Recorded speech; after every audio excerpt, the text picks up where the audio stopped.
नमस्कार जय हिंद दोस्तों, स्वागत है आप सभी का आपके अपनी YouTube चैनल अभय स्टॉक पर। मैं हूं आप सभी के साथ अभय यादव। साथियों, देश में फिर से एक नया फ्रॉड होने वाला था जिसमें अनिल अंबानी जी द्वारा इनको जो है कि लुकआउट नोटिस जारी किया गया है। तो ईडी द्वारा ये नोटिस जारी किया गया। ये नोटिस क्या होता है ये आपको आगे बताएंगे। फिलहाल इन पर करीबन 17,000 करोड़ रुपए के लोन फ्रॉड केस का जो है कि मामला चल रहा है, जिसके वजह से इसको जो है कि ईडी द्वारा लुकआउट नोटिस जारी किया गया है। तो ये लुकआउट नोटिस जारी क्यों किया गया है? क्या अनिल अंबानी जी जो है वो देश छोड़कर भागने वाले हैं? आइए सारी चीजें आपको इस वीडियो में बताते हैं कि क्यों ऐसा ईडी को लग रहा है कि ये देश छोड़कर भागेंगे। ये पूरा 17,000 करोड़ रुपए का जो लोन का केस है ये क्या है, सारी चीजें इस वीडियो में डिस्कस करेंगे। अगर साथियों चैनल पर नए हैं तो आपसे रिक्वेस्ट है चैनल को सब्सक्राइब कर लीजिएगा। बहुत सारी मेहनत के बाद एक वीडियो बनता है और जिसके लिए सिर्फ हमें एक लाइक और एक शेयर अगर आप चाहें तो कर सकते हैं, वरना एक सब्सक्राइब जरूर कर लीजिएगा। इससे हमको बहुत सारा मोटिवेशन मिलता है। चलिए साथियों स्टार्ट करते हैं वीडियो को और सारी चीजें आपको समझाते हैं। साथियों देखिए, यहाँ पर 1 अगस्त 2025 शाम 7:35 की एक खबर है कि ईडी इशू की है lookout circle against Anil Ambani in loan case fraud, यानी कि लोन फ्रॉड केस में इनके ऊपर जो है कि लुकआउट नोटिस जारी किया गया है। साथियों ईडी जो है यानी कि प्रवर्तन निदेशालय इसके अनुरोध पर शुक्रवार को अनिल धीरूभाई अंबानी समूह जो कि एडीएजी है, इसके अध्यक्ष अनिल अंबानी के खिलाफ लुकआउट सर्कुलर यानी कि ALOC जारी किया गया।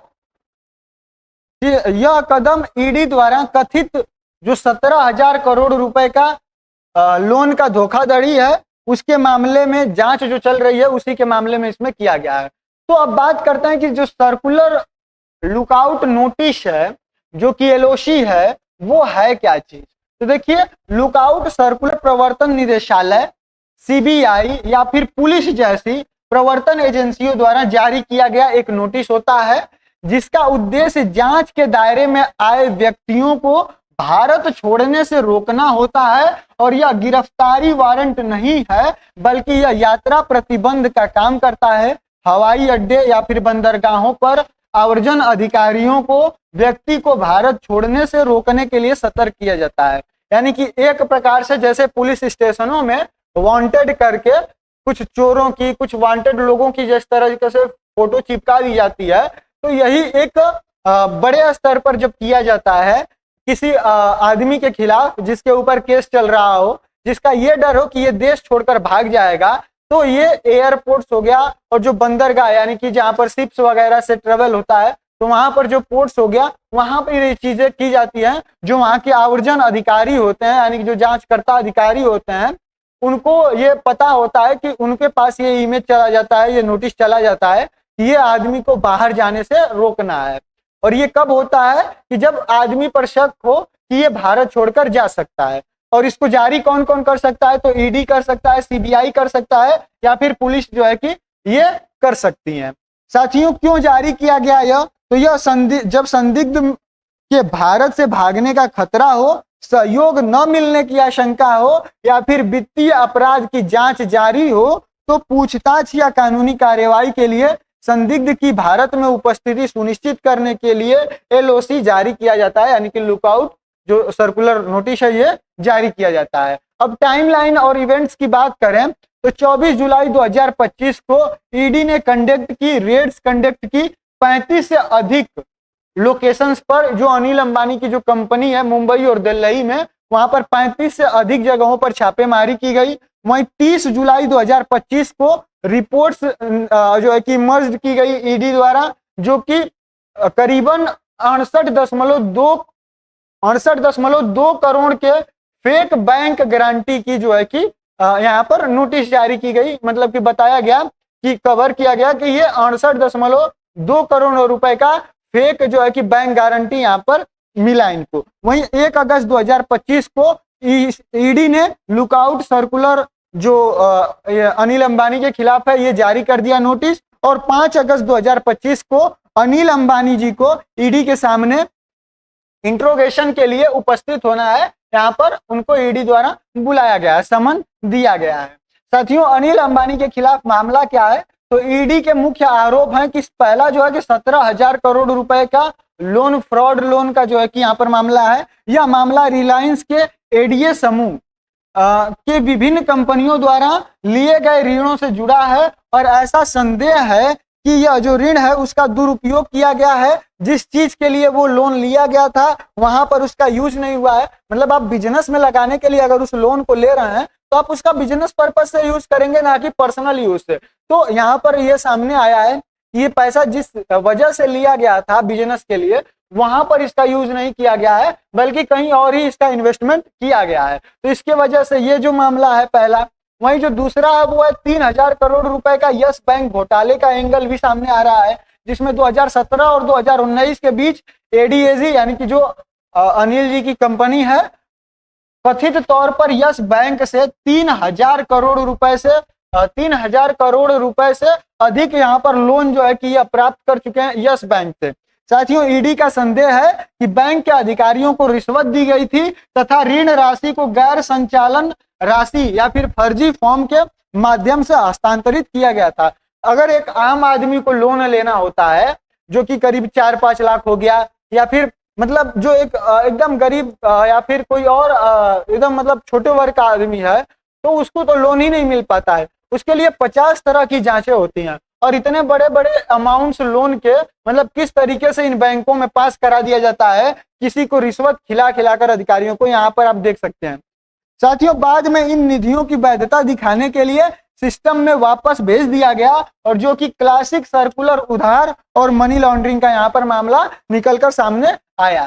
साथियों, दूसरा जो केस है वो है 68.2 करोड़ रुपए के मूल्य का फर्जी बैंक गारंटी। साथियों, रिलायंस इंफ्रास्ट्रक्चर समूह ने कथित तौर पर भारतीय सौर ऊर्जा निगम जो कि SECI है उसके धोखाधड़ी पूर्ण बैंक गारंटी जारी की और ये गारंटी वास्तविक बैंकों द्वारा समर्थित नहीं थी, ये उसके दस्तावेज फर्जी थे। यानी कि ये एक सौर ऊर्जा कंपनी है, तो जब ये लोग किसी को टेंडर देते हैं तो जो सरकार होती है वो एक बैंक गारंटी के रूप में मतलब इन लोगों से ले लेती है बैंक की गारंटी कि अगर आप ये काम नहीं कर पाए या फिर कुछ भी होता है फ्रॉड वगैरह, तो हम यहाँ से पैसा जो है कि आपका निकाल लेंगे। ठीक है, एक तरह से कहा जाए तो मतलब सिंपल भाषा में तो कुछ गिरवी रखकर या फिर कुछ रख दिया गया है और उसके बदले में वो काम कर रहे हैं। जब वो काम हो जाएगा अच्छे तरीके से सब कुछ सही, तो ये बैंक की जो गारंटी है वो आपको रिटर्न कर दी जाएगी। अगर वो काम आप नहीं कर पाते हैं तो फिर इसी बैंक गारंटी से वो पैसे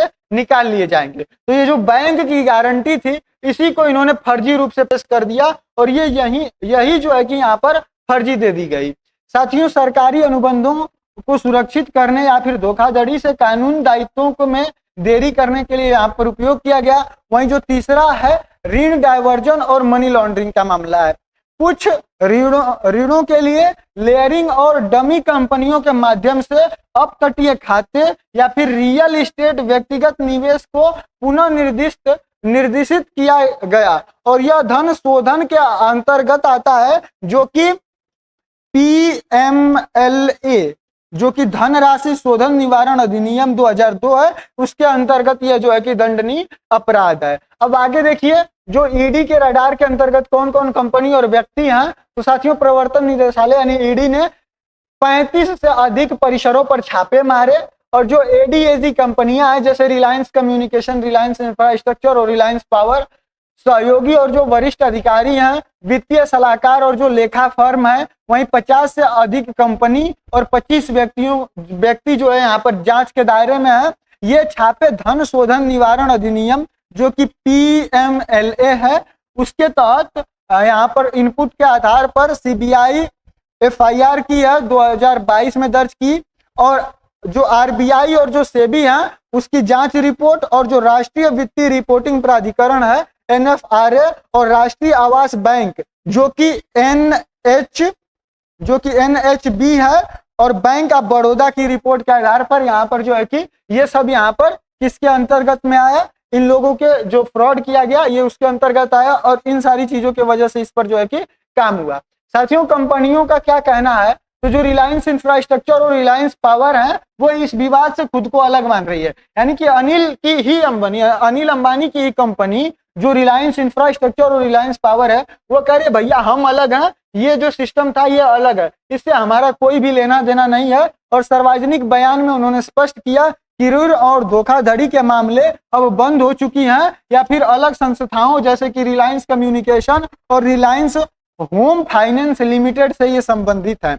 साथियों वे स्वतंत्र संस्थाएं हैं जिनके अपने बोर्ड और लेखा परीक्षक हैं। इन कंपनियों का कहना है कि हमसे इनका कोई भी रिलेशन नहीं है, हमारे यहाँ कोई भी इस तरीके का काम धोखाधड़ी वगैरह नहीं होता है। ये जो कंपनियां थी इनका सब कुछ अपना अलग अलग था, ये स्वतंत्र कंपनियां थी जिनके अपने अलग बोर्ड थे, इनके अलग जो है कि लेखा परीक्षक थे। साथियों उनके वर्तमान व्यवसायिक परिचालन और अप्रभावित थे तथा वे पूर्णतः कानून के अनुरूप में हैं। तो इसका मतलब जो अनिल अंबानी की खुद की कंपनी है रिलायंस इंफ्रास्ट्रक्चर और रिलायंस पावर, वो इससे अपने आप को साइड कर रही है। साथियों ईडी की कड़ी कार्रवाई क्यों कर रहा है, तो विगत जो उदाहरण है इसमें वित्तीय धोखाधड़ी के आरोपों के तहत कई भारतीय व्यवसायी भाग गए, जैसे कि विजय माल्या हो गया, नीरव मोदी हो गया, मेहुल चोकसी हो गया, ये सब भाग गए। तो ईडी अनिल अंबानी को भारत छोड़ने के किसी भी प्रयास को रोकना चाहता है, विशेष रूप से कथित घोटाले के पैमाने और संपत्ति के नुकसान की संभावना को देखते हुए।